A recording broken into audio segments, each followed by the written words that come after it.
Python generator function tutorial.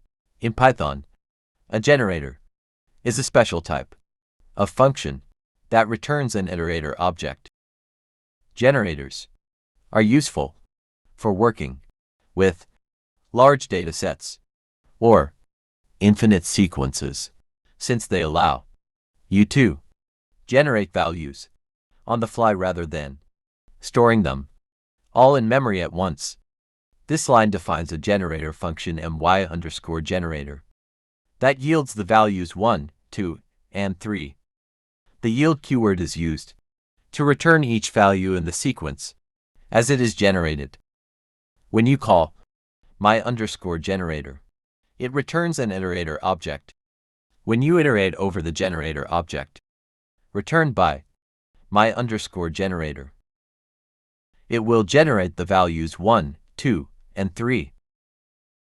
Thank you for watching. Don't forget to like and subscribe for more videos like this.